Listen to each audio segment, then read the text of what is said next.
ही आहे नागपूरच्या कळमना परिसरातील नागपूर सुधार प्रन्यास या निमसरकारी संस्थेची अभिनव घरकुल योजना। 2 वर्षापूर्वीच येथील रहिवाशांनी या निवासी संकुलात घरं घेतली होती। मात्र इथल्या रहिवाशांचा आपल्या हक्काच्या घरात राहायला गेल्याचा आनंद काही दिवसांतच विरला। कारण इथं आलेल्या रहिवाशांना असंख्य समस्यांचा सामना करावा लागतोय। पाणी पुरवठ्यासाठी सुधार प्रन्यासनं टाक्या बनवल्या, मात्र जलवाहिनीची सोयच केली नाही। खिडक्यांच्या काचा फुटलेल्या तर गटारं तुंबलेली। एकूणच काय तर घामाचे पैसे देत इथं घर घेण्याचा आपला निर्णय चुकला तर नाही ना, असाच प्रश्न येथील रहिवाशांना पडलाय। आपल्या इथं पाण्याची सोय नाहीये, हे हापसी पण पाणी देत नाही, पिण्याच्या पाण्याची सोय नाहीये। त्याच्यानंतर आमच्यावर NIT वर रस्ते नाही आहे, रस्ते नाही झाल्यानंतर आमच्या नाल्यावर फरच्यावरच्या नाहीये। हे एवढं परिस्थिती बेकार आहे आमच्याकडे। इथं टिचा पडले आहे, वरती दरवाजे नाही आहे, ना पाणी पिण्याचं पाणी आहे ना वापरण्याचं पाणी आहे, आणि वरच्या टंक्यामध्ये पण पाणी येत नाही। घरपर्यंत फक्त नळ आहेत पण पाणी नाही। आणि एवढंच फक्त जेव्हा आम्हाला अलॉटमेंट करताना सांगितलं त्यांनी की सगळं अलॉट करू बा आम्ही, वीज, नळ आणि गटर लाईन चांगले आहेत, हे आहेत ते आहेत, पण सगळं काहीच इथे व्यवस्थित आहे नाही।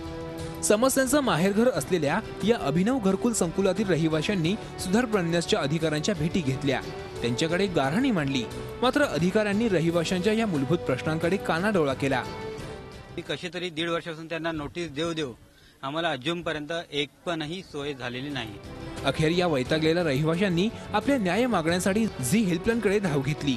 रहिवाशांच्या तक्रारी समजून घेण्यासाठी आमच्या प्रतिनिधींनी थेट इथल्या रहिवाशांची भेट घेतली। त्यांच्या तक्रारीत तथ्य असल्याचं स्पष्ट होताच आम्ही नागपूर सुधार प्रन्यासचं कार्यालय गाठलं। येथील अधिकाऱ्यांशी याबाबत सविस्तर चर्चा केली। रहिवाशांच्या मागण्या अगदी योग्य आणि ग्राह्य असल्याचं प्रन्यासच्या सभापतींनी मान्य केलं। इतकंच नव्हे तर या घरकुल योजनेच्या दुरुस्ती संदर्भात सर्व निविदा तातडीने काढत येत्या 6 महिन्यात सर्व कामं पूर्ण करण्याचं आश्वासन त्यांनी झी हेल्पलाईनला दिलं।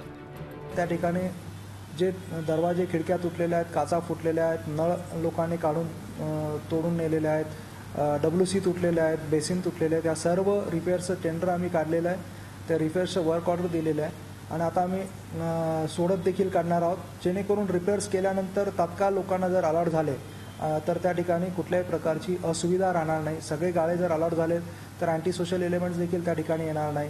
त्या ठिकाणी गेल्या काही वर्षांपासून या योजनेतील रहिवासी अगदी कठीण परिस्थितीत राहत होते, पण आता झी हेल्पलाईनच्या पुढाकाराने आणि मध्यस्थीने त्यांचे प्रश्न मार्गी लागणार आहेत। मात्र जोपर्यंत या रहिवाशांच्या समस्या पूर्णपणे सोडवल्या जाणार नाहीत, तोपर्यंत झी हेल्पलाईन यांचा पाठपुरावा करतच राहील, कारण सवाल इथल्या रहिवाशांच्या हक्काचा आहे। Akhilesh Halve, Zee media, Nagpur. Zee 24 तास रहा एक पाऊल पुढे।